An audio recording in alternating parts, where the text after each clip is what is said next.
We will have a fourth person logging on briefly, and we'll see if others join us in a moment. But my name is Tom Prano. I'm a respiratory therapist from Canada. Troy? Yeah, I'm Troy Whitaker. I'm a respiratory therapist from Columbia, Missouri. And I'm Eric Kreiner. I'm a respiratory therapist out of Washington, D.C. All right. And the subject for today is patient ventilator asynchrony, which, to be perfectly honest, is a challenging topic without a lot of visual guidance.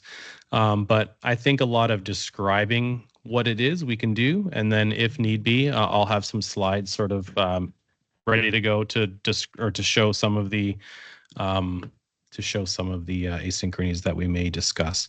I'll get these slides up here, and we're now going to test how that works. Let's see if I can share the slides here. Okay, I'm assuming people can see the slides. Hopefully I'm not sure if people can also see us, but we can see the slides. Let me do maybe. That's content only. So let's see. Oh, now it just shows me in the front. I'm going to take myself away. All right. So this is the sort of content we're going to discuss, sort of what is patient ventilator asynchrony? What are the consequences of it? It looks like there's two lines here. I should have edited these slides here, but how do we identify patient ventilator asynchrony? And then we'll have a discussion. So Eric, you're up, man. What is patient ventilator asynchrony? How do you want to describe it in words? So let's talk about it in man versus machine, right? And so I think it is an art form. Mechanical ventilation's hard, right? Ton of physics, lots of volume, pressure, flow, time. And to make the machine do exactly what the patient wants it to do in any particular time is an art form. It's a craft. And so it requires a lot of dedication, and the mismatch between what the patient wants, what they're asking for, and when they are asking for it, and the machine's response to it, when that doesn't line up, I think you then have this discordance or this synchrony. And I do think, we can say that synchrony clearly has time involved in it, right? Because synchronous is a timing thing. And so there are multiple aspects of the timing, how the ventilator turns on, when the ventilator turns off, and you can even argue the allotment for expiratory time, how much time is allotted for on behalf of the ventilator versus how long the patient is taking. But the middle part of that is the delivery of the breath, which isn't necessarily wrapped up in timing at all. It is the amount of assistance or work and who's doing that work, whether it's the patient or whether it's the ventilator doing the work. So I think in a nutshell, that's kind of how I think about it is how the machine responds to what the patient wants, when they want it, and how they want it, right? And the level of assistance that we provide to them in the middle of that breath delivery. Right. I don't know which one to add to you, Keith. You're on here twice now. I'm just gonna hide one of you for now, unless I see your microphone unmute. So yeah, in general, and I would say it's the same thing, but if we were to put it down into one sentence, what the patient wants and what the ventilator delivers, there's a miscommunication there, essentially. There's a mismatch between what exactly the patient wants. And a lot of it has to do not just with patient effort, but the neurological timing of the breath. So, of course, your patient's going to have its own I time and its own PMUS, its own demand on the ventilator. And the ventilator is going to have its own direction set by our clinicians in terms of how long the breath is going to last and how much support it's going to provide to overcome, again, elastance and resistance. So if we think of the equation of motion, which I don't have on the screen here, but if you think about the total amount of pressure that is required to ventilate a patient is essentially a combination of the elastic pressure of the lungs, so the stiffness of the lung, and the resistive forces. So it's a combination of those two pressures. So whatever the patient's doing, whatever the ventilator's doing, you hope that if you are sharing the work to overcome those issues, that sharing is in sync or in time, where the demand is meeting the patient. So the demand by the patient is being met by the ventilator. Troy, do you have anything to add to that? No, not really. I mean, patient ventilator asynchrony, is a mismatch. Is either the ventilator's providing something to the patient didn't request, patient's requesting something from the ventilator that the ventilator didn't deliver, and everything in between. Yeah, I'm glad you brought up that point as well, Troy, that Yeah. sometimes the ventilator is just delivering something the patient didn't want at all. In terms of auto cycling, et cetera, that is a form of asynchrony that sometimes has nothing to do with patient demand. It's just a simple leak, or it could be cardiac oscillations, which is related to the patient, but not related to a respiratory demand. Exactly. So in terms of other things, let me just bring up the slides again. Looks like Sarah, let's see if Sarah's microphone works. 1 second, just admitting one more person here, but they're not being added as speakers, so I have to go and find them and then add them manually here. And hopefully your microphone works, Sarah. Let's see. If not, this might be a problem with me adding people who are using the link I sent you, Keith. Maybe I'll refresh that link because it might be the link. Because if Sarah, I don't know if Sarah, can you turn on your microphone? I do apologize for all these issues, people. Let me bring up the next point, Eric, and I'll send it off to you, and then I'm going to do some troubleshooting in the background. So let's talk about some of the consequences we know about patient ventilator asynchrony. Let's talk about some of the consequences. Again, known, but also unknown, because some of the consequences that theoretically make sense actually don't translate into evidence that we currently have. But some of the asynchronies have associations. And I think we should just make that clear up front that all of the clinical consequences we talk about typically are associations with some of them, which may not mean causation, but they are associated. Now, some we know can directly cause things like excessive lung injury, like breath stacking, et cetera. But I'll let you take over and sort of discuss some of the consequences. Okay. And then Keith and Sarah, I'm going to send you guys separate links you can try to click on, okay? I'm going to refresh your links. So Troy, let's kind of bounce these off of each other a little bit, and maybe let's organize some too, in terms of the type of discordance, right? And whether it's a trigger, or whether it's during the breath delivery, or whether it's during the cycle, or whether it's during expiration, right? Because I think as you, not only as you go to assess it, but as you start to then try to fix it and understand the consequences, if you wrap it all into one, sometimes A, it's too much, and then B, there's consequences and clearly fixes that are per type of mismatch, right? So I guess if we start at the beginning of the breath, right, with the problems that could go wrong with the trigger, arguably in a lot of the literature, there is an ineffective trigger, right? Or a mistrigger. That's probably one of the more common ones that's referred to within the literature. And when the patient is asking for breath delivery, but the ventilator doesn't recognize that effort on behalf of the patient, and therefore doesn't deliver the breath. So I think when we think about the ineffective effort, and those potential consequences, we can, we'll talk about big picture, and the idea is that there's a wasted work that goes involved in that, right? The brain is asking for a breath based on its metabolic balance at the blood-brain barrier, right? And the medulla, it's asking for a breath, and then it doesn't receive the breath. It doesn't receive that part of the ventilation, right? And so you not only have the wasted work, but then it has to be made up, at some point, right? Because if the ventilator is missing all of these breaths, the patient, and we're presuming it was a metabolic drive and demand, the patient needed to have those breaths. So there may be a much faster rate than what would have been if they were just delivered the amount of breaths, right? So you have all of that wasted work. I think that's one of the big ideas.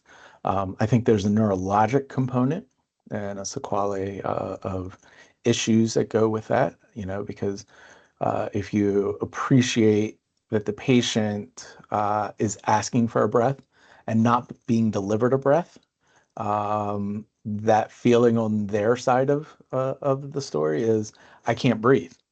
Their brain thinks they're trying to breathe, and then they're not delivering a breath. So there's, I think, what could be, you know, uh, hard to isolate, but there's this agitation and there's this anxiety that goes along with that phenomena of breathlessness and I can't breathe. Um, so I think those are two really big overarching ideas, this wasted work that goes into the entire components of ventilation and the idea of the neurologic sequelae. And then we can get into like some of the details, right? So what do you Yeah, think we can also. about diaphragm? Yeah. Sorry, we can also just, quickly just mention some of the clinical outcome data that we have specifically to certain Yeah. types of asynchrony, because I feel like even the diaphragm stuff, so this like lung and diaphragm protection idea that when you have asynchrony or discordance between the patient and the ventilator, there's clearly a risk for further lung injury in patients with really excessive efforts and or with breath stacking from the ventilator where they're getting double the tidal volume. And of course, the diaphragm injury, if they're working harder versus not working hard at all, the atrophy, et cetera, or the excessive muscle work.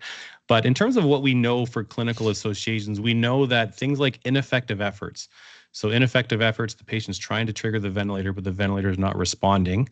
And I'll talk about the causes of ineffective efforts in a moment, because I would argue that most respiratory therapists reach for the trigger sensitivity when someone can't trigger a ventilator, and that's actually not usually the problem.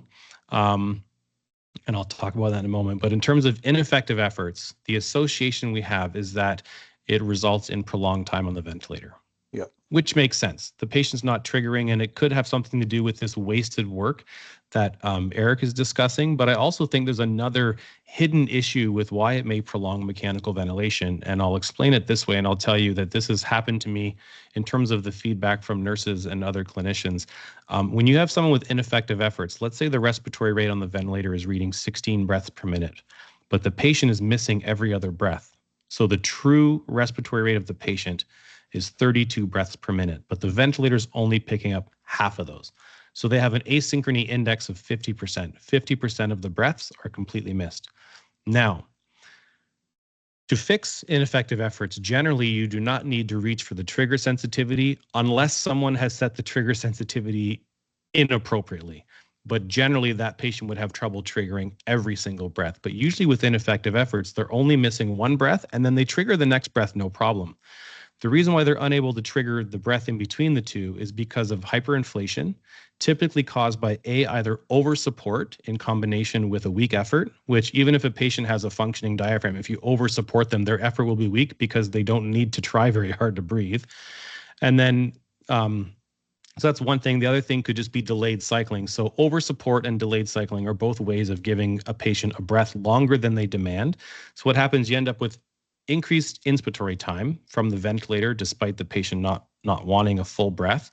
And this can happen in pressure support. People think patients are in control of their breath, but don't forget we have a % cycle off criteria that we can adjust. And if we don't adjust it, it goes down to 26%, and it like a 25%, I should say, by default. And perhaps this doesn't allow the patient time to cycle off properly. So it's continuing to give the breath. Anyways, this over support leads to less emptying time. The patient is hyperinflated. They can't trigger the ventilator. There was a study published in 2008 looking at 3 different mechanisms to reduce ineffective efforts. One was to reduce pressure support. One was to adjust PEEP to see if it's an intrinsic PEEP problem. And the third was to adjust the cycling criteria. Adjusting PEEP didn't fix the asynchronies. It may have for maybe 1 or 2 patients, but it didn't have an overall effect. It was not significant. Decreasing pressure support to a target tidal volume. Again, they weren't even targeting a tidal volume, but the ending tidal volume went from 10 mils per kilo of predicted body weight closer to between 6 and 7 once the asynchronies were corrected. Simply by reducing pressure support, they corrected the majority of asynchronies. The other one was a timing. So if they adjusted the timing of the breath, this also would adjust the asynchrony. So the first thing you should do if someone can't trigger the breath is turn the pressure support down rather than playing around with your trigger sensitivity. Now, this association, Tom, sorry, Tom, go ahead. Also, I was just going to pipe in there. When you do, so on our algorithm, when we have ineffective efforts, the very last thing that we do is turn the PEEP up. There's so many other things that you can do before, like you said. A lot of people just automatically go, oh, they're air trapping, they need more, set PEEP. That's not usually the case, like you said. And at least the way we think through it, that's the last thing we attempt. So I agree. Yeah, and in terms, so I remember now, while I went on that little journey, I remember my point of why this prolonged mechanical ventilation might be a little bit a problem of the clinician and the management, is that if you have a patient actually breathing 32 breaths per minute and they're only picking up 16, what do you think happens when you correct the asynchrony by reducing pressure support? What do you think happens to the respiratory rate? Goes down. Well, no, let me ask you that. I'll ask you that again, Troy, then. So okay. The ventilator's reading 16 breaths per minute, but the patient's actually breathing 32. I turn down the pressure support in order to allow them to trigger more regularly. My respiratory rate doesn't go down. It starts reading the patient's actual respiratory rate. Yep. So once they start triggering the ventilator, the rate on the machine goes up, but the patient has not changed the respiratory rate. So all of a sudden, it looks like you have a patient that if the nurses have been documenting a respiratory rate of 16 breaths per minute for the last 4 hours, and now all of a sudden you fix the asynchrony because it was masking half the breaths, and now the patient's respiratory rate is reading 32, what's the knee-jerk reaction by most clinicians? And my patient's tachypnic. So what do? They either turn the pressure support back up and now they mask the efforts. And now, sure, the rest rate on the ventilator comes down, but it has not changed the patient's drive or frequency. Or they now look uncomfortable because they're triggered, like, oh, they're breathing fast, I'm going to increase sedation. So when you have a knee-jerk reaction to this correction of asynchrony that results in a patient breathing faster, and now your action is to either increase sedation or increase support, you can see how this could be a reason for prolonged mechanical. So this association with prolonged mechanical ventilation could have to do with simply the way that patients are being managed. And this is just prolonging the inevitable. Whereas to me, I don't find a respiratory rate of around 30 problematic, particularly if the patient doesn't seem to be struggling to breathe that way. And most people, if they've ever gotten into using PAV or NAVA, like Troy, you have experience with NAVA, I know. What's the first thing you learn? You basically learn that you should tolerate higher respiratory rates because that's probably what the patient wants. And until you see this, you don't realize that we tend to get concerned over high respiratory rates that probably aren't necessarily concerning. However, Tom, once you do allow the patient not to waste that effort from the ineffective trigger, my experience has been, although their inherent rate was 32 and the ventilator was only reading 16, when you allow them to trigger, that rate won't be 32 after a bit. They're not going to continue with it. It is going to come down a little bit. And it's not going to generally I have a few case slides where the rate, like every other breath was missed, but when you adjust it, it's not quite double, but it's towards that. It's definitely enough for many people to, I used to joke that I don't used to. Every time I give this talk publicly about asynchrony, I always say, before you correct ineffective efforts, make sure you bring the nurse into the room and explain to them before you change it. Because if you walk out, they've been charting a breath of 16 for hours. You walk out and say, I just fixed the patient, and now they're breathing 26, 27, or 28. And the nurse is going to be like, what are you talking about? They're now tachypnic, right? Yeah. So it's just a matter of making sure we explain that. Now, there was a chat that says, why not auto triggering? I'm not sure what that's referring to because we're not referring to an auto trigger type scenario. And then auto triggering typically, there's two forms of auto triggering. One is the one that's very obvious. When you have a leak, you're going to be very certain that there's an auto cycling that's very severe. The other one could be from cardiac oscillations where you may not even acknowledge the fact that the ventilator is being triggered by something else. But one of the key things, or one of the reasons to always look for this, is that if you find a patient is alkalotic, so they're blowing off more CO2 than you expect, but you walk in the room and they're not breathing like crazy. They look like they're asleep. So two things: patient looks asleep, but their blood gas is alkalotic. First thing I would do would look for evidence of cardiac oscillations triggering the ventilator. So you'll see pressure and flow fluctuations that are at the same rate of the heart rate. And one of the things you can do, for example, is change your trigger sensitivity from a flow to a pressure, even -1, -2, which is not hard for a normal patient to trigger the ventilator with, but it is less likely to be triggered by cardiac oscillations when you use pressure trigger. I will also point out to the people in the audience, I know this is our first time using it and probably our last based on Keith's expressions, because we can't let him speak. We're probably going to find another, next month will be another tool. We may end up going back to our original and just finding the money to afford it. But anyways, there is a Q&A button at the top of your screen, so it's fine if you want to put things in the chat. If you have a genuine question that we can address with question and answer, you should see a Q&A tab at the top, and go ahead and start putting your questions in there. If they're just commenting on things we're saying, by all means use the chat, but if you have a genuine question you want to ask and you want us to target, you put it up there and then we can sort of hit them all at once. Okay, so let's maybe break it down. Some of the asynchronies that, again, we haven't even shown you pictures yet. We're just talking about asynchrony in general. I think that's the purpose of this, is try to have discussions more than just looking at a whole bunch of slides, but this is a very visual topic. But one of the things we should talk about is how asynchronies are typically classified. And the two ways they're typically classified is under support and over support. So if you are under supporting a patient, you'll see certain types of asynchronies. And if you're over supporting a patient, you'll see different types of asynchronies. I personally feel, and we had this discussion, I think maybe on the last one, where I said if you had to focus on our last webinar, I said if you had to focus on one thing to address as a quality improvement project, it would be the over supporting of patients, because I feel like this is one that goes unnoticed, because if patients aren't, for example, neurologically waking up, the last thing we think about is liberation, but that doesn't mean we can't titrate down the ventilator to avoid over support. And then by the time they wake up, they may be weak from atrophies. So let's talk about some over supporting asynchronies. Having said that, I just described one of them, which is ineffective efforts. It is typically caused by over supporting a patient and causing hyperinflation.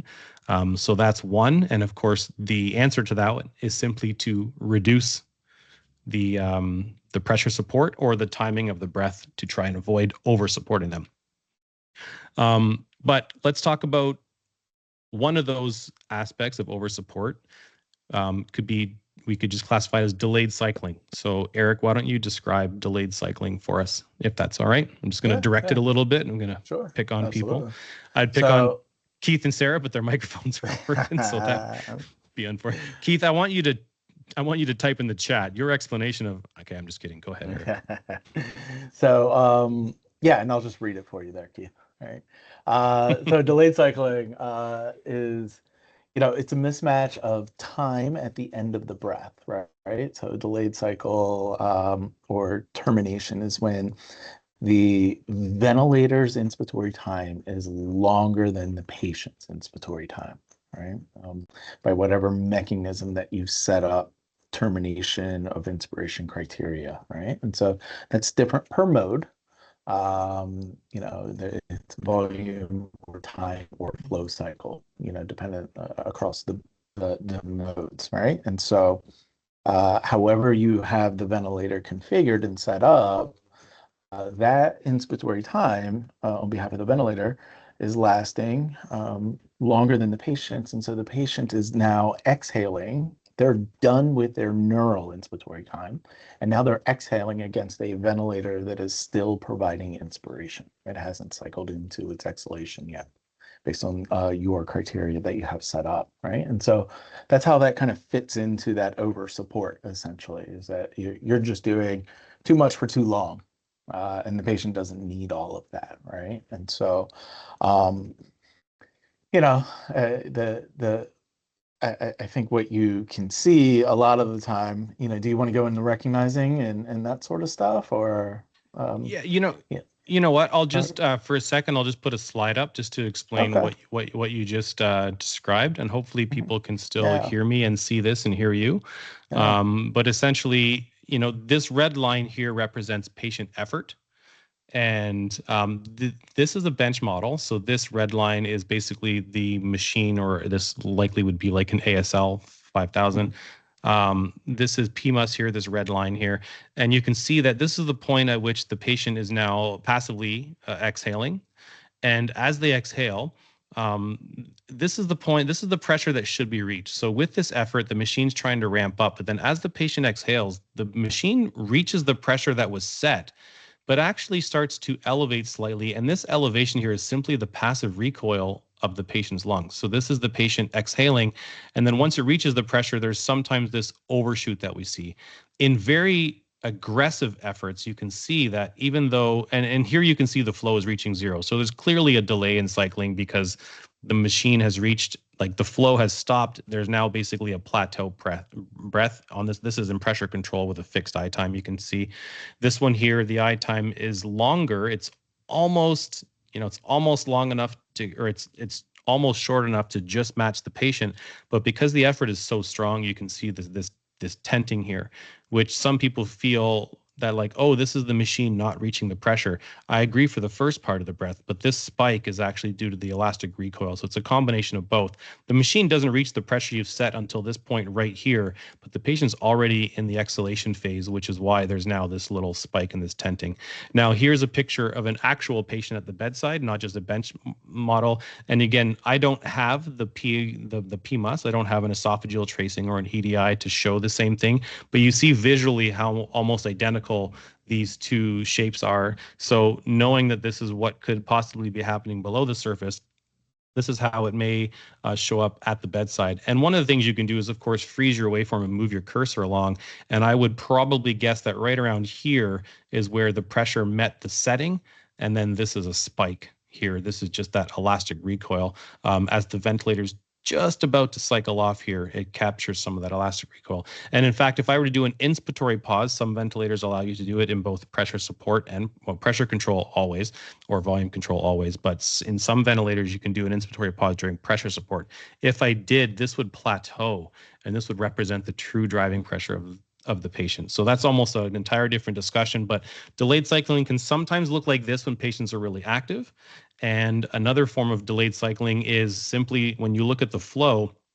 I mentioned earlier that if the cycling is taking too long to cycle off, sometimes you have this peak in inspiratory flow. It's supposed to decelerate, but if you have a change in shape, this could indicate that the patient has a weak effort. They've just now passively exhaled, they're giving up, but because it's not a strong effort, you don't see any tenting here. You just see a change in the inspiratory flow criteria here.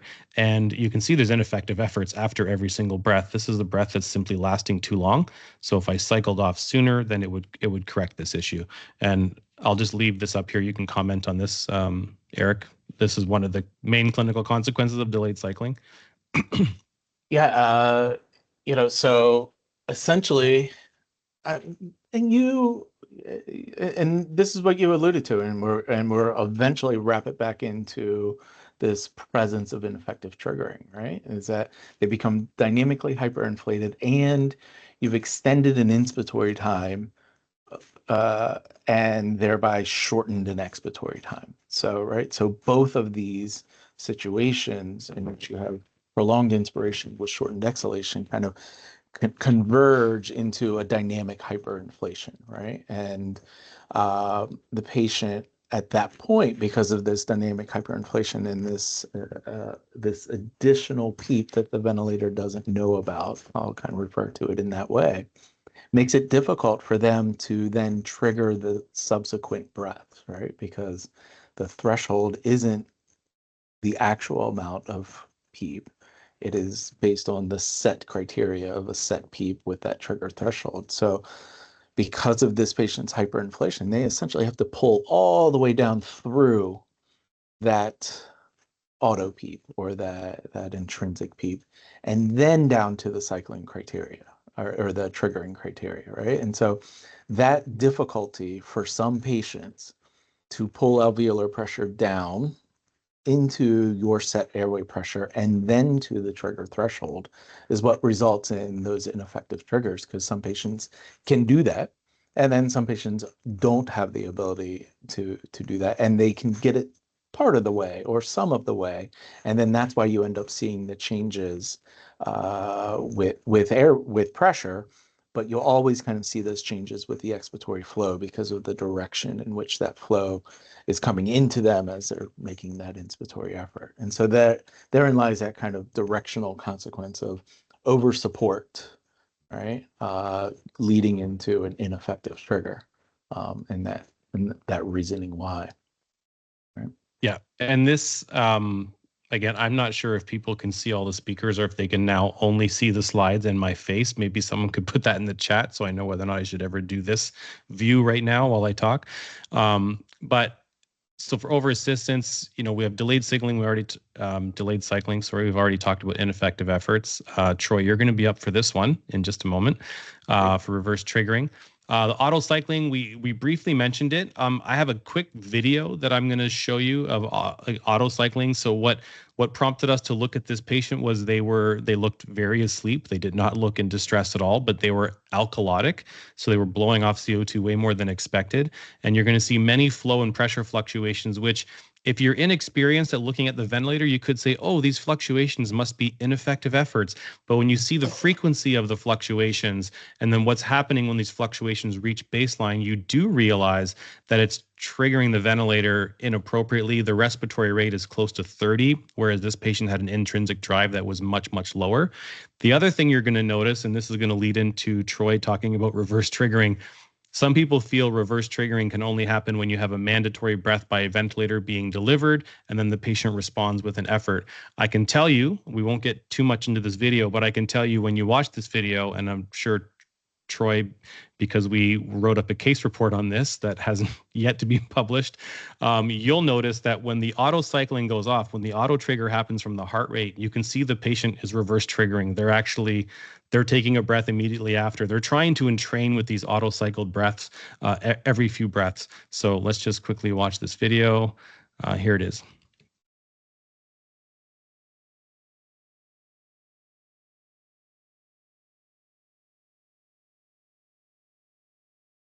So all I'm doing here is changing the trigger down to a pressure trigger from a flow trigger. You can see the rate's around 32 here. Now you see these fluctuations that before on the flow it was causing it to trigger. Now it's taking more time. So I don't have the video long because I usually try to keep my videos short when I'm giving presentations. But as we went on, the patient's respiratory rate came down significantly as they were no longer auto cycling the ventilator with their heart rate. Okay, Troy, reverse triggering. I'll put up a couple of slides to help guide your discussion here. So I think first off, I'll say one of the easiest asynchronies to identify and likely the most harmful is anything that causes breath stacking.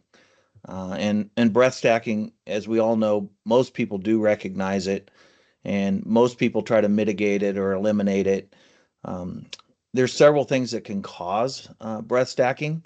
One is premature cycling, and the other is reverse trigger. And the fix may be totally different. It is totally different. And I think many clinicians at the bedside get confused, and a lot of people are reparalyzed or heavily sedated for a reason maybe they don't need to be. So reverse triggering and premature cycling can both occur with and without breath stacking. Reverse trigger is an involuntary response to a mechanical insufflation or a mechanical breath. Tom may be able to describe it better than me, but sometimes I describe it as almost like a hiccup. It's an involuntary response that happens as a result of the mechanical breath, as I said. So, and it can certainly be vigorous enough with somebody with lung injury to cause injury because you're going to get twice the tidal volume or twice the pressure if you breath stack. And sometimes I've seen it result in a triple stacking of a breath. But it can also result in just something like what Tom has up there on the right or in the left, where it just results in a little bit of a glitch in your pressure graph that looks odd. You're not sure what it is. You think it might be an effort. It looks like an ineffective effort, maybe. But again, it's an involuntary response. It's often associated with people coming out of paralytic or deep sedation.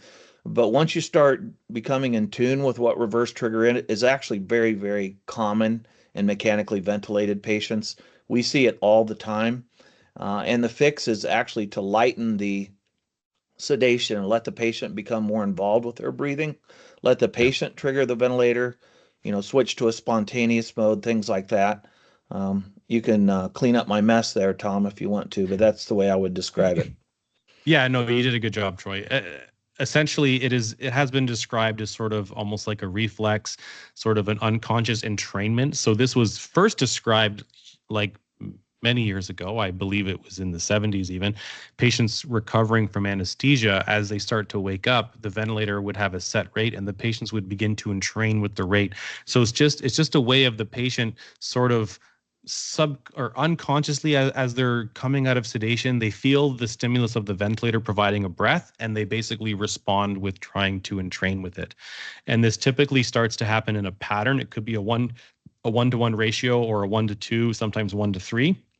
In both of these examples here, it's a here it's a 1-to-1 ratio, but then this last breath, there is no evidence of reverse triggering. Now, in volume assist control, it's a bit trickier, unless the breath happens. And again, if I go back here, if you're in volume assist control with constant flow, if the patient effort happens, like if you have a longer breath, like if you're using like slower flows, like maybe 30 liters per minute, you're most likely to catch this reverse triggered breath somewhere in between during the inspiratory phase, and it may be very obvious because there's a pressure dip. So again, the machine breath, the criteria is the machine gives a breath, the patient responds with almost like a reflexive response to the breath, and it occurs after. So this is why it's called reverse triggering. Rather than the patient triggering the ventilator is triggering a response by the patient. In volume assist control, if it happens a little bit later, if using faster flows, which we typically used in Toronto with an inspiratory pause to see plateau, this is what a normal breath plateau looks like with these settings. And you can see in these two breaths, there's a loss of plateau because there's actual inspiratory effort occurring at this time. Now, the real way that we can most usually pick it up is that if the breath is long enough, it transitions into the expiratory phase. So it begins during inspiration, but we can see evidence of this ongoing effort with a blunted peak inspiratory flow and a little bit of a blip here. So you can see, compared to this breath, the peak expiratory flow is down here. In these breaths, it's blunted with this evidence of ongoing effort. So this patient's effort is beginning here during insufflation, during the mechanical breath, and it's ongoing. In pressure control, it's actually much easier to see because your flow, the minute the patient takes a breath, this is supposed to decelerate and you see the flow go back up. And then the ventilator cycles off and there's this blunted peak expiratory flow. Again, evidence that this right here is one effort that is occurring after the insufflation from the machine. Again, they're not triggering any of these breaths, the patient that is. So this is reverse triggering. We have a couple of videos here. Maybe I won't get into them because we don't have too much time, but there are different ways to assess whether or not you can easily correct it. One of the things is simply you can try changing them to pressure support. So one of the occurrences with reverse triggering, I'm just going to get to the corrective measures here. It's very, very common in patients transitioning out of sedation. I met a colleague last week who told me that they've never seen reverse triggering, and I said, then then I think you're not sure what you're looking for, because the prevalence in studies we've done can be anywhere from 20 to 40% of patients transitioning from sedation to awakeness will exhibit reverse triggering. The key point is, and you brought this up, Troy, that reverse triggering can cause breath stacking. It's one of the causes of breath stacking, but it does not have to occur in order for it to be called reverse triggering. There have been some publications that has sort of slipped through the cracks, and there's been letters to the editors and stuff where people were describing reverse triggering as a stacked breath caused by a patient effort after insufflation. And it doesn't have to happen. It's just one of the clinical consequences, which you described nicely. So typically the first thing you do is stop sedation if reasonable. You may have they may have already stopped sedation, and this is why we're seeing it, because they're transitioning from sleep to awakeness. Other thing you can do is check if the patient's drive is sufficient. What does that mean? If your respiratory rate is set at 20 and the patient has an intrinsic neurological drive of like 16, for example, you're likely going to see this entrainment because you're beating them to the punch. They do have an intact respiratory drive, but it's not as fast as what you're delivering with the ventilator. So sometimes just either backing off on the rate, putting it down to 10 and see how they would take over, or just trying to switch them to pressure support and see what their intrinsic drive is. That's one thing you can do. Another thing is when you're using, 4 to 6 mils per kilo of predicted body weight, if you're using that, generally patients may have reverse triggering that can be resolved simply by turning tidal volume up to something like 8 mils per kilo, provided it's safe to do so. Check your driving pressures, make sure they're okay, but this can sometimes resolve some of that reverse triggering. But these are some corrective measures. If breath stacking occurs, you can try lowering your respiratory rate to try and get to that point where they start triggering more breaths, and just ensure you have a sufficient I time of at least 1 second using a pressure targeted mode of ventilation. And as it mentions here, reducing a respiratory rate to 25% lower than what was being used clinical. And you hope that the CO2 will slowly climb, their drive will sort of take over, and they'll be able to trigger the ventilator. But these are some corrective measures. But the bottom line is, if you don't understand what you're looking at, your knee-jerk reaction might be to suggest increasing sedation to the nurse or to the team. And this is where it becomes problematic, because we actually don't know the true clinical consequences of reverse triggering. We have some ideas based on animal data. We think that perhaps reverse triggering with strong effort could lead to some diaphragm injury. Reverse triggering with weak effort could actually be protective to the diaphragm. So this is what our animal studies are showing us. So we don't know what the best response is to any asynchrony for that matter. We do know that increasing sedation in paralyzing patients leads to bad outcomes, prolonged mechanical ventilation, weakness, atrophy, etc. We think and we assume, and we have good physiological evidence that strong effort can lead to worsening outcomes with diaphragm and lung injury. But which one's worse? That we don't know. We don't know if sedating patients to knock out excessive drive is worse, or if letting them rip is worse. We don't, letting them rip meaning just letting them breathe like they are. We don't know what's worse right now. We need further data to know truly how to manage those situations. So the reason why reverse triggering, by the way, is classified under the, I'm just going to go back to the classification here, under over assistance, because a lot of the time when you see it, it's just because we are breathing slightly more than what the patient has a neurological drive for, so it's considered over assistance. And also because it can usually show itself when we are giving excess, like a lot of sedation. We're over supporting in a different way. We're over supporting in a way of knocking out their drive and just taking over, but then they have this entrainment. Now, when it comes to under assistance, we get down to things we already talked about with breath stacking, and that's why it can be a bit confusing, because reverse triggering can be a cause of breath stacking, but under assistance is also where you're more likely to see breath stacking, which I also label as double triggering, because the patient triggers both breaths. In reverse triggering, before I get, I was going to say Keith, but sorry, Keith, I can't get you to talk. I'm going to go back to you, Eric, in a moment to talk about early cycling and how that can result in breath stacking. But just so I'm just going to see if I have a slide here where reverse triggering results in breath stacking. Oh, maybe that was, let me just go here. Okay, here we go, breath stacking. So this is a machine breath, and the patient makes an effort during insufflation. This is esophageal pressure. And that effort was strong enough not just to have those little indications that there is some ongoing effort, but it's strong enough to trigger a second breath. So that's breath stacking from reverse triggering. In this example, the patient triggers the first breath and the second breath, just one big long breath that triggers both. And both of them start off looking similar like this. So I'll let you describe early cycling, Eric, and you can see the comparison between the two and how they may be confusing. Yeah, so I think therein lies a big differentiation between the two of them, right? Is that one of them is the patient's apparent drive was not there, and was only there because of the machine insufflation, right? Whereas with an early cycling, which could look the same, it is because the patient's drive, I hesitate to use the word excessive, but is present and robust, right? Right. So And it may kind of not be two excessive. episodes. It could be ineffective settings. Like in this example here, this patient's inspiratory cycle percent was actually adjusted too high. It was like 60%. So this early cycling is probably user error. But the evidence here, as you pointed out, there's no trigger here. The patient is not triggering this breath. It's reverse triggering. So this effort is because the patient was, again, the machine elicited a response by them.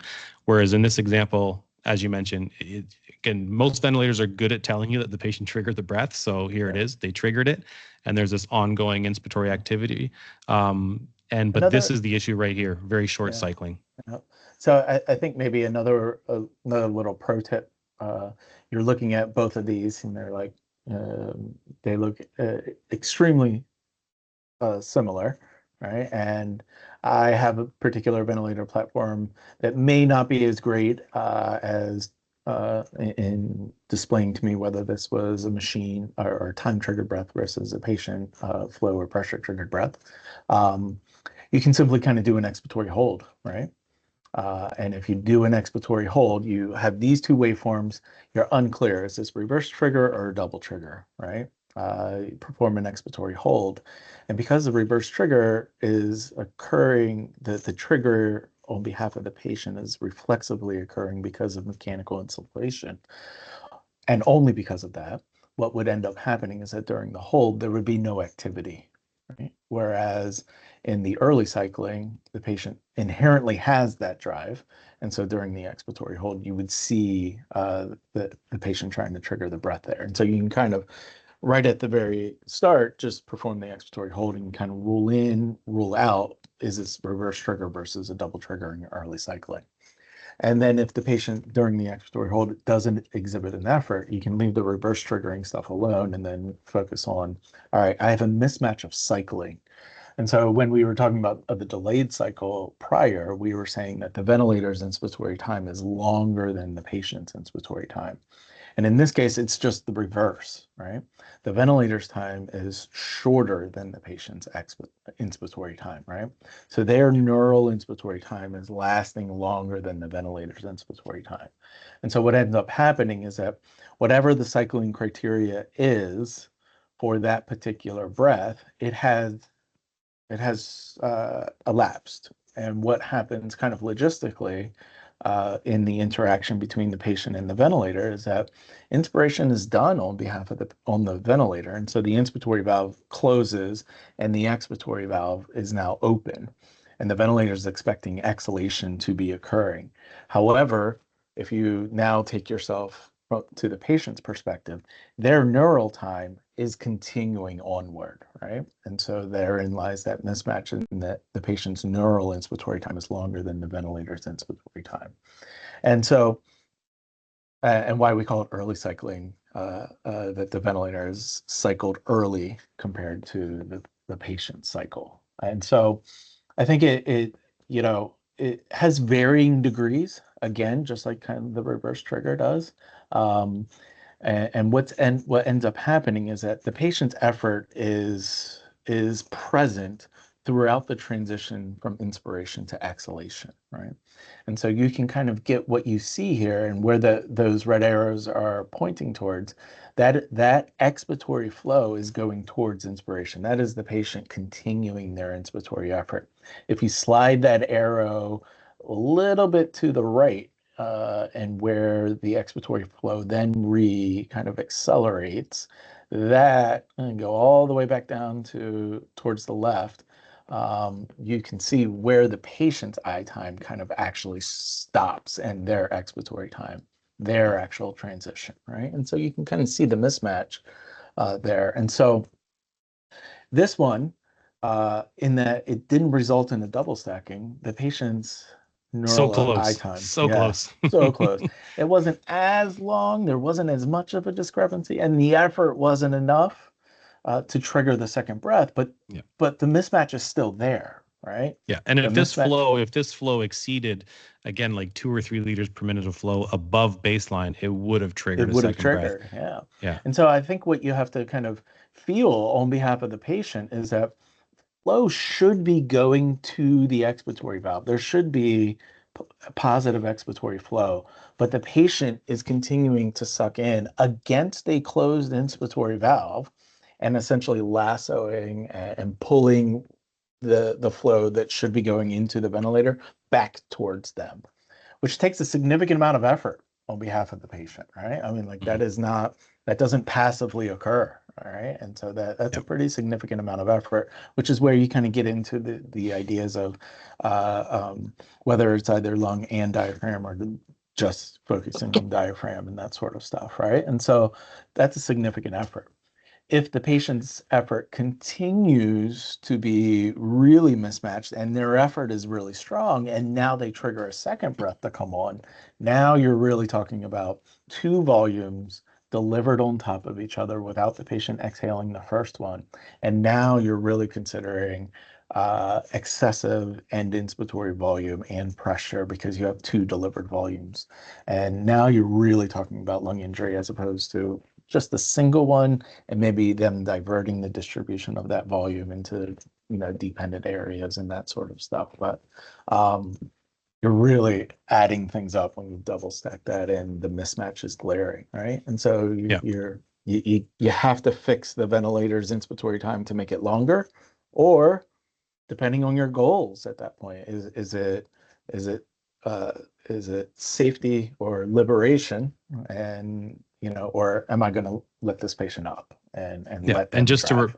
Just to remind everyone that in pressure support, we do have a control over the timing of the breath, which is the inspiratory support cycle. So in this example, I do know more about this patient because I do have a full screenshot, but it was set at 60%. And this is, similar to this example where it's cycling off very short. And the response to this would be to lower the percent cycle off criteria so that the breath lasts longer. In the essence of time, just so we can get to some of the questions, because there are some good ones and I've already sort of reviewed them and I have sort of quickly hammer through some answers. If you use volume assist control, which I do like it in passive patients, the minute someone starts to breathe spontaneously, even if I'm using a flow of 60 liters per minute, if patients wake up with a very high respiratory drive, this could be the result you might see. This pressure here, by the way, is PEEP. And you can see this is inspiration because flow is actually above baseline here, and it's actually quite rounded. Even though this machine is supposed to give square or constant flow, this machine will, the servo, depending on your settings of the ventilator, will sort of give in and give more flow when someone's effort is so negative.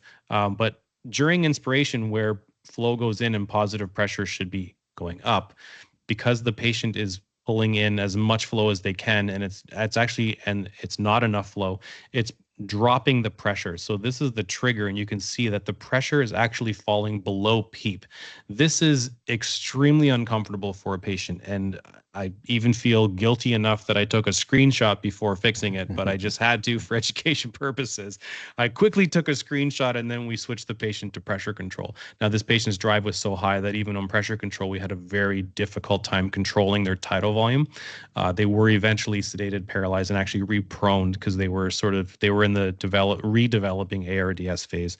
But this is something you want to always avoid if you're using volume targeted modes. If you use PRVC, it may not look like this, but when your peak pressure is like 3 centimeters of water above your PEEP, your patient's working probably too hard, and you should switch out of PRVC as well. So if your low inspiratory alarm goes off using PRVC, that's a huge indication that this is not this exact scenario happening, but the fact that the patient is being starved of support. And you can ask yourself, would I put this patient on pressure support of 3 centimeters of water right now? Because that's how much support they might be getting. So you just have to pay attention to your peak and the difference between your peak and your PEEP when you're using something like PRVC. So I'm going to stop sharing this, and there was some good questions in there that I'll quickly just let me just make sure I'm on the screen. I am on the screen. So one of them was, I have a question in regards to asynchrony. Are there specific population or genetics which predispose some people to getting asynchronies, or what's really the mechanism behind asynchrony?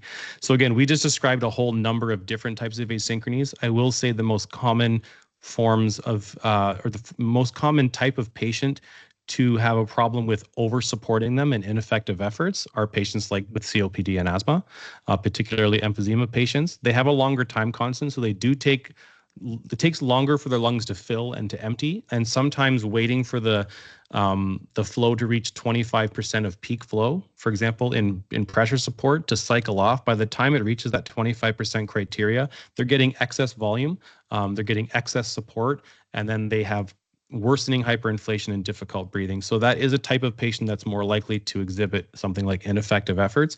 Many of the other asynchronies have to do a lot with the amount of sedation the patient is exhibiting and our settings and how they match their demand. So early cycling, again, if you have a very strong effort, you can try to reduce it by increasing support, but in some patients, the drive may be caused by something other than inspiratory support, and sometimes you're just trying to minimize the amount of asynchrony that's being caused, but you may not be able to fully correct it. There was questions about the presentations. These are all recorded. I certainly hope this got recorded with all the technical difficulties we had. Keith is going to kill me if it wasn't. He's going to fire me from this if it didn't get recorded. But I'll make it up to him if it didn't. It did say it was recording when I looked. Another follow-up question, is there any technologies which are in place of how now which try to minimize the occurrence of these asynchronies? So there are modes like PAV and NAVA are designed to follow the patient demand. So technically they should be superior for dealing with things like asynchronies. However, we don't have outcome data that they change the course of the patient's time on a ventilator at this moment.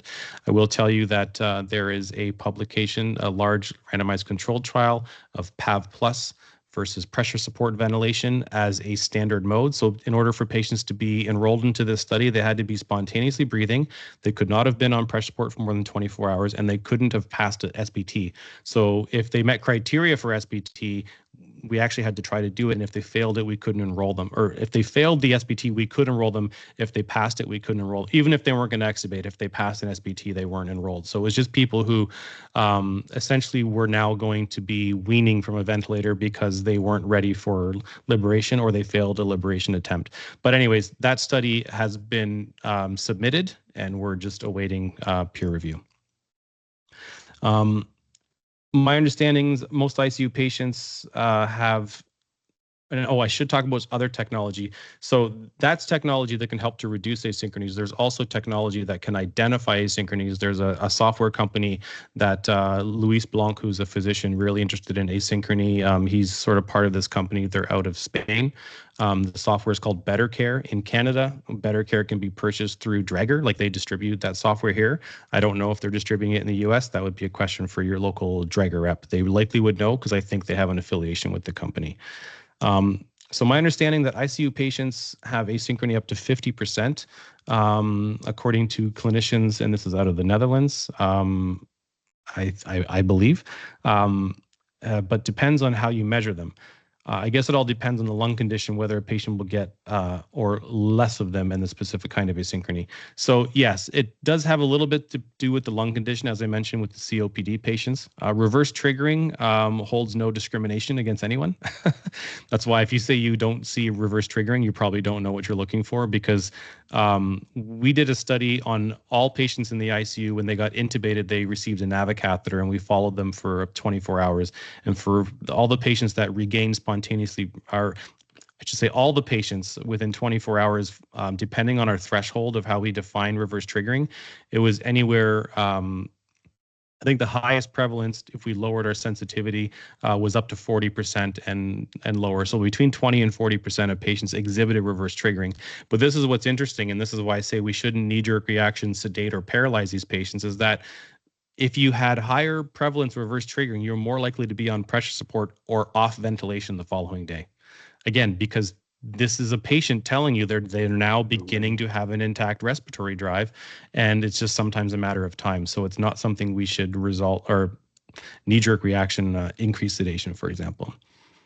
So someone said they're working on clinical decision support system that detects asynchronies in real time. Yeah, so there is software currently that does that already, and I don't know if they've integrated some decision support to that, but I'm guessing they're working on that as well. So you're not, if someone says they're working on it, you're not the only ones. So that's good news. More the better. More competition the better. That means that it's more availability. And I think I hammered through. Oh, thank you for comp. And yes, I'm in the Netherlands indeed. Great. Yes. So I was in the Netherlands last year, and that's why I recognized the Erasmus MC. I was in Leiden for an EIT meeting with some clinicians from Rotterdam. So, okay, great.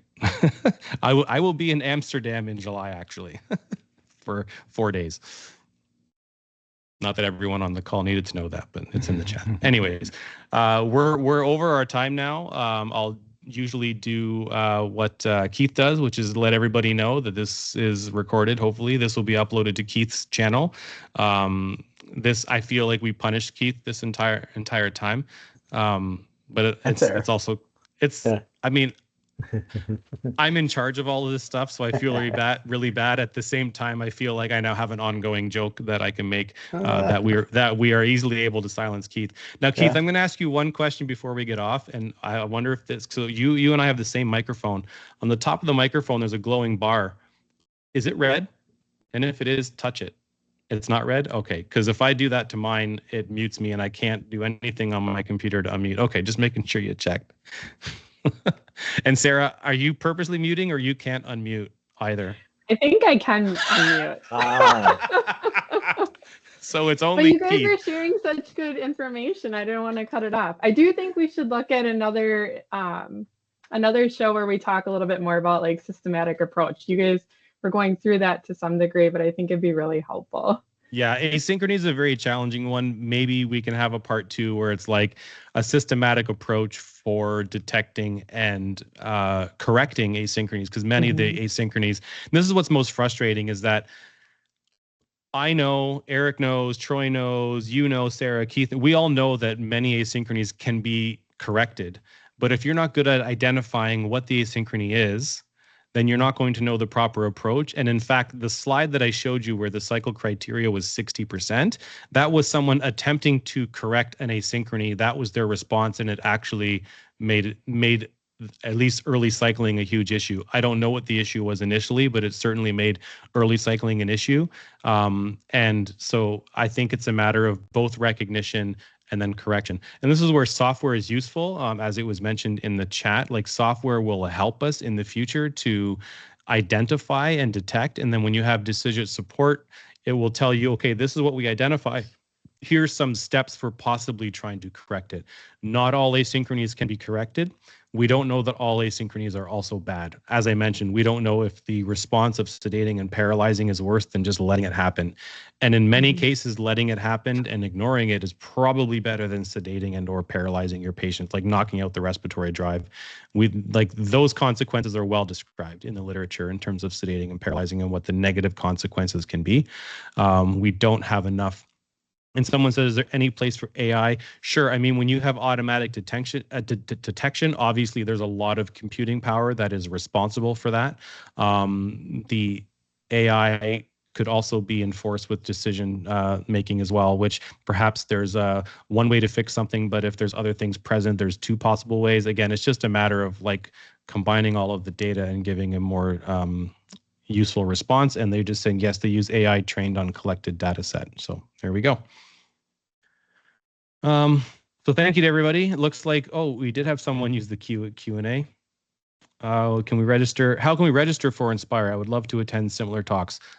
Follow Keith or anybody on social media if you can find us. I'm pretty bad. I posted it like 2 days ago. I feel bad. Yeah, that's how you can find us and follow for more. And there is a website, Inspire. It's like, Keith, do you want to tell us the website? He posted it. I think he typed it. Yeah, good. I think so. Keith lost his voice. Somebody did. We need to troubleshoot, Keith. I thought maybe it was Teams when Sarah wasn't talking, but now I realized as soon as you unmuted your microphone, it was an uncontrolled laugh. Quite funny. I just put it in the chat for the website. There we go. Great. All right. Thank you so much, everybody. And I will end the event now. Take care. You guys can stay on for a second if you want.